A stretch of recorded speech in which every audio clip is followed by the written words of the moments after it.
Pozdravljeni. Pred začetkom prve velike nagrade in seveda temu posvečenih prispevkov si bomo ogledali, kaj se je zgodilo v preteklih dneh v našem običajnem komentarju, tokrat številka 11.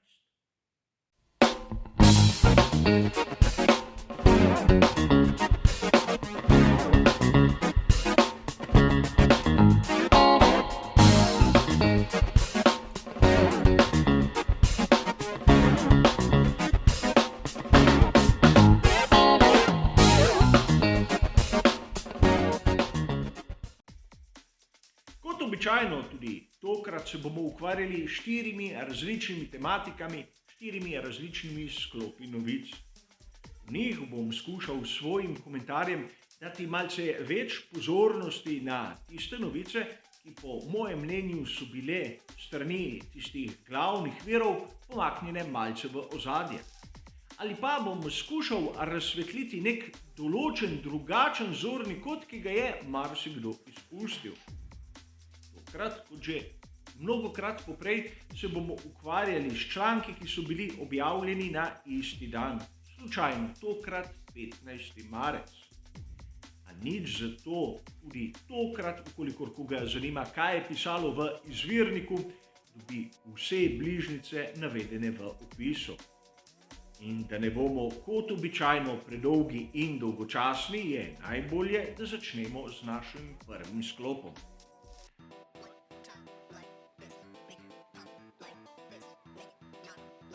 Marsikdo izmed vas je zasledil, da so pri FII spremenili športni pravilnik Formule 1 tik pred začetkom sezone 2022. O tem so pisali mnogi viri. Sam navajam članka, ki sem ju zasledil na spletnih straneh motosport.com ter RaceFans. A v vsej skupini sprememb, ki so bile več ali manj, lahko bi rekli bolj kozmetične narave, je bila ena, ki bo marsikaterega navdušenca dobesedno nasmejala. Namreč prišlo je do določenih sprememb v lestvicah, kako se podeljujejo točke, ukolikor vozniki Formule 1 ne dokončajo razdalje predvidene na vsaki veliki nagradi in podobne zadeve. Ampak vsi mi smo še zmeraj pod vplivom tistega, kar se je zgodilo na zadnji dirki lanske sezone. In je bilo ogromno govora v zadnjih tednih. Kljub vsemu ne bi rad ponavljal zgodb, ki so preveč prežvečene. Spomnimo se samo, da Michael Masi je rahlo po svoje interpretiral takrat 48. člen 12. točka. Predvsem v tistem delu, ki je veleval voznikom, ki zaostajajo za krog, da prehitijo vodilnega ter se skupini priključijo na repu. Šele po tem opravljenem manevru bi lahko varnostni avto zapeljal iz proge ter boj bi se lahko nadaljeval. Sedaj to proceduro ponovnega štarta opredeljuje 55. člen 13. točka. Pač pri novih verzijah so dodali nekaj členov, zato se je ta premaknil malce navzdol, ampak nič tak. Če pogledamo verzijo, ki je bila izdana 15. marca, bomo opazili, da edina sprememba je ena sama beseda. In marsikomu izmed nas bo sedaj jasno, zakaj menim, da je bil Michael Masi dobesedno neprimeren, lahko bi rekli celo škodljiv. V celotnem členu, ki je sedaj napisan manj dvoumno in dobesedno veleva, kaj mora direktor dirke narediti, zamenjali besedo eni z besedo bolj. In prav v tistem delu, ki obravnava to proceduro zaostalih voznikov za krog, kako morajo prehiteti vodilnega ter se skupini priključiti na koncu. Kolikor mi dovolite prevod v slovenščino. Eni, vsak, ki je zaostajal za krog, bodo sedaj postal bolj. Vsi, ki za vodilnim zaostajajo za krog. Po interpretaciji Mihaela Masija in njegovi obrambi vsak niso bili vsi. In sedaj je jasno, zakaj je potrebno narediti take spremembe, da drugi ne bi ponovili kaj takega, kar smo videli na zaključku. A verjetno marsikdo izmed vas je sit zgodbe. A tu bi vas rad opozoril na nekaj. Na nekaj, kar nisem zasledil pri objavi novega pravilnika. Lahko bo sprememba objavljena točno v trenutku, ko snemam ta prispevek, ampak tehnični pravilnik, še zmeraj oni, je bil objavljen kot popravek zadnjič 28. februarja. Če se spomnite, 7. marca smo govorili o tem, da imajo vozniki in predvsem ekipe težavo z maso samega bolida. Govorilo se je tudi, da je prišlo do dogovora, da bodo maso dvignili za 3 kg. O tem smo lahko prebirali naprimer v motorsport.com 10. marca. In čeprav so ekipe lahko dosegle dogovor, Svetovni komite za motorsport pri FIA mora vse te spremembe potrditi. In zaenkrat kaže, da se to še ni zgodilo. In Svetovni komite za motorsport je glavni odbor pri FIA, v katerem sedi tudi Slovenec Rado Razpet, in po osebnem mnenju v bistvu gre samo za formalnost pri takih ali drugačnih spremembah. Spomnite se lahko pripombe, kjer sem dobil vprašanje, zakaj je Ferrari ni smel testirati na začetku leta v bistvu z lanskim bolidom SF21. Prav zaradi tega, ker Svetovni komite takrat še ni potrdil teh sprememb. A začetek sezone je pred vrati in lahko bo prišlo do sprememb, lahko tudi ne. Zaenkrat v tem trenutku dviga mase za 3 kg ni bilo. In tudi to je zadeva, katero velja komentirati.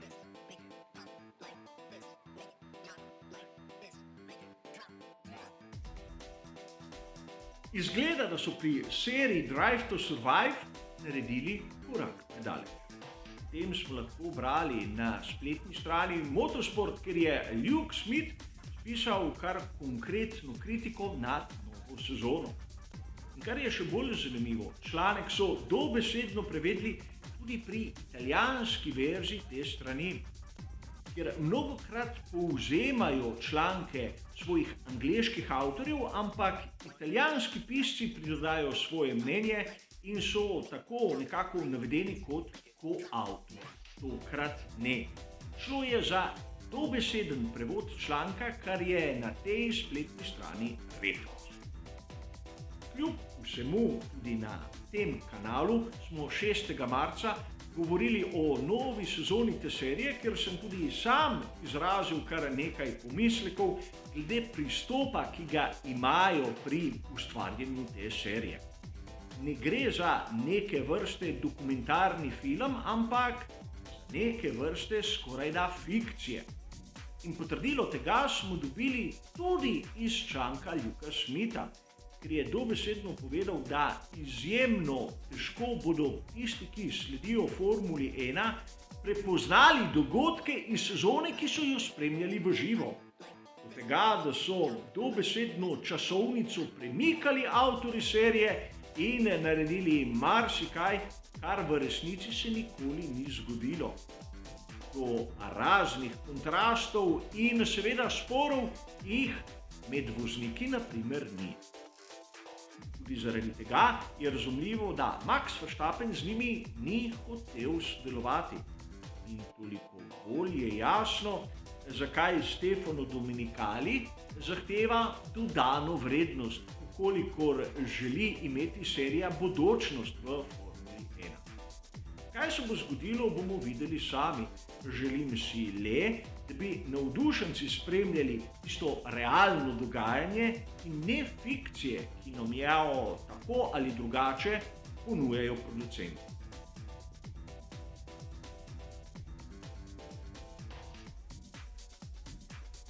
V tretjem sklopu se bomo ukvarjali s tematiko, ki je v bistvu stalnica v svetu Formule 1 že kar nekaj desetletij. Zopet motorsport.com, kjer so navedli izjavo glavnega odgovornega pri ekipi McLaren Zidla, ki nekako svari svet Formule 1 pred pretokom informacij med tako imenovanimi glavnimi ekipami ter ekipami B.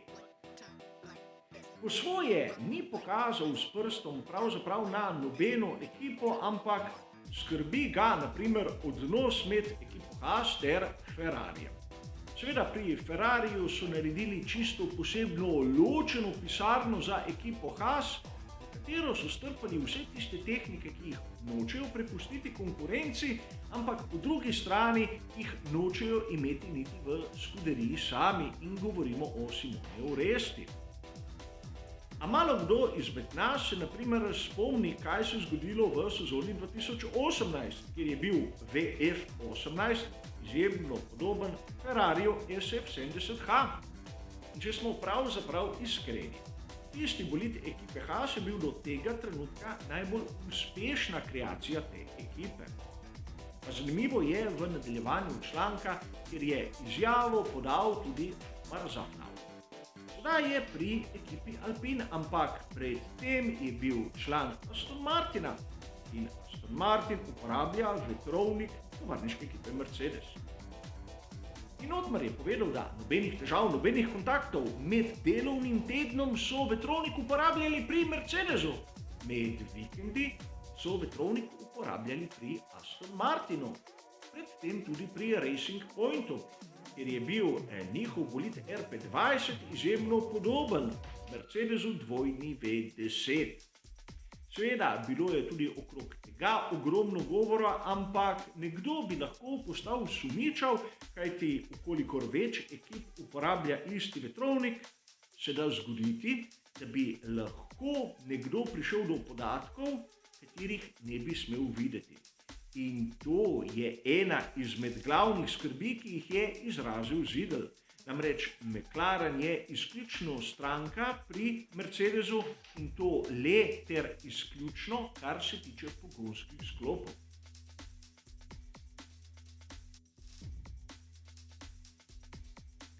Za konec pa še tematika, katero mislim, da marsikdo izmed nas je spregledal. Navajam članek, ki sem ga zasledil na spletni strani italijanske revije Autosprint. Namreč v tem članku avtorji navajajo število kazenskih točk, ki jih imajo posamezni vozniki pred začetkom letošnje sezone. Naj vas spomnim, kolikor nekdo v koledarskem letu zbere 12 točk, bo pač iz naslednje velike nagrade dobesedno izključen. In vidimo naprimer, da Yuki Tsunoda jih je zbral 8 točk. To ni tako kritično kot število točk, ki jih ima aktualni svetovni prvak Max Verstappen, kar 7. Zakaj je to tako kritično in vzbuja tako pozornost? Zaradi tega, ker točke imajo življenjsko dobo koledarskega leta 12 mesecev. In prvi, recimo mu izbris točk Maxa Verstappena, se bo zgodil komaj septembra 2022. Torej, Max mora biti izjemno pozoren, kajti v 16 dirkah ne sme zbrati 5 kazenskih točk. In glede na njegov karakter se bo moral verjetno malce brzdati, a gre za moje osebno mnenje. Seveda tudi drugi vozniki imajo kar lepo število točk, ampak imamo naprimer oba voznika skuderije Ferrari, ki nimata nobene, Hamilton ima 2, Russell pa 1, kar po svoje pomeni, da lahko v tem prvem delu sezone so bistveno bolj agresivni in si lahko privoščijo marsikaj, kar pa si Max Verstappen, kot ste dobro razumeli, ne sme. Za danes je to vse. Hvala za vašo pozornost, seveda.